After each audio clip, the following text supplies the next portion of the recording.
Il existe beaucoup de solutions pour retoucher nos photos avec un iPad. Personnellement, j'utilise plus particulièrement une application, il s'agit de Pixar et c'est de celle-ci que je vais vous parler aujourd'hui. Cette fois-ci, je ne vais pas vous faire un tuto de cette appli, mais plutôt vous présenter ses différents outils et ce qu'ils vous permettront de faire. Disponible au téléchargement sur l'App Store gratuitement, cette application vous offre déjà plusieurs fonctionnalités dans sa version de base, mais que vous pouvez agrémenter en optant pour un abonnement payant. Pour ma part, je suis parti sur celui annuel, soit à 36,99 €, ce qui revient à environ 3 € par mois, donc pas non plus très excessif, surtout pour ce qui est offert. Et c'est toujours plus rentable par rapport à d'autres solutions. Alors, que peut-on faire avec cette appli? Plein de choses, vous allez voir. Tout d'abord, du montage photo, bien entendu, en utilisant différents filtres proposés pour modifier rapidement votre image. Vous allez pouvoir également supprimer l'arrière-plan de celle-ci, ou bien juste enlever un élément indésirable grâce à l'outil de suppression d'objets. Il est possible aussi de recadrer vos photos, d'y ajouter un texte avec plus de 200 polices d'écriture disponibles, ou même des autocollants présents dans une bibliothèque bien fournie. Comme vous pouvez le constater, les options sont multiples,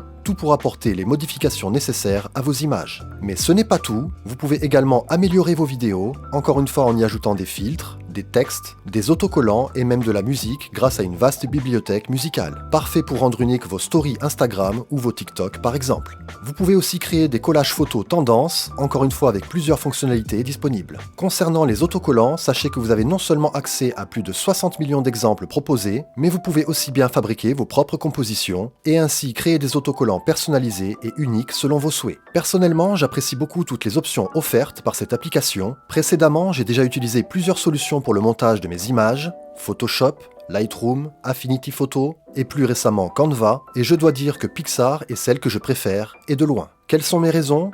Eh bien, elles sont multiples en fait. Tout d'abord, la priorité pour moi est qu'il faut que ce soit simple à comprendre et facile à utiliser. Et pour ce critère, la case est cochée. Cette application est aussi bien conçue et très intuitive, on s'y fait très rapidement et avec impatience on s'essaie à produire de nouvelles choses sans grande difficulté. Un vrai plaisir. Donc pour ceux qui n'y connaissent rien en montage, vous apprivoiserez rapidement Pixar. Croyez-moi. Et vous vous surprendrez à réaliser des projets que vous-même vous auriez douté de réussir. De plus, comme je vous l'ai dit, si vous optez pour un abonnement payant, les tarifs proposés ne sont pas si exorbitants. Mais rien ne vous oblige à passer par cette formule, car même en version gratuite, l'offre est plutôt complète et intéressante. Alors, comment se présente cette application? À son ouverture, vous arrivez sur la page d'accueil, regroupant plusieurs catégories d'exemples à exploiter et qui s'actualisent régulièrement. Soit ceux qui pourraient vous inspirer, ceux auxquels vous vous serez abonné pour suivre des contenus semblables, et les montages créés par les masters, des ouvrages assez spectaculaires, avec des effets utilisés que vous pouvez vous-même reprendre et appliquer sur vos photos. Vous avez également accès à différents contenus catégorisés pour réaliser des projets plus spécifiques,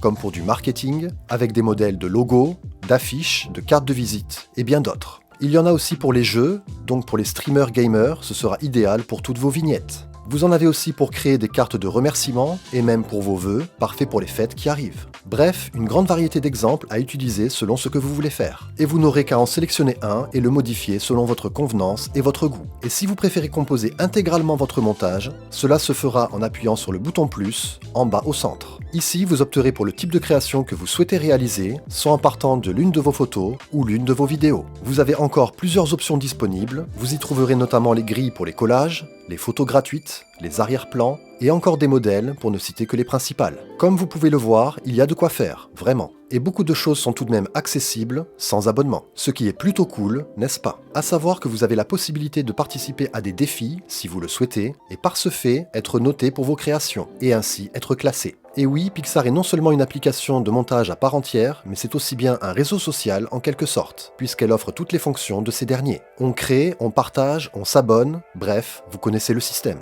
Mais pour revenir à son usage principal, c'est un logiciel plutôt complet, avec plein de fonctionnalités et de possibilités. Cette vidéo n'était en quelque sorte qu'une présentation basique et simple, afin que vous puissiez imaginer toutes les choses possibles à faire, mais prochainement j'en reparlerai sûrement en vous exposant des exemples concrets cette fois, soit pour faire des vignettes YouTube, des stories Instagram, ou tout simplement pour améliorer le rendu de vos images. Je suis encore novice dans l'utilisation de cette appli, mais je reste très inspiré par toutes ces possibilités, et je ne manquerai pas de vous partager toutes mes découvertes et mes astuces. Peut-être que certains d'entre vous connaissent et utilisent déjà cette appli, n'hésitez pas à me le dire si c'est le cas, et quel est votre avis. Je finirai en vous demandant de partager et de liker la vidéo si celle-ci vous a plu, et de penser à vous abonner si vous êtes intéressé pour en savoir plus. Sur ce, on se dit donc à bientôt, soit pour un suivi de ce sujet ou un autre, on verra. Allez, bye!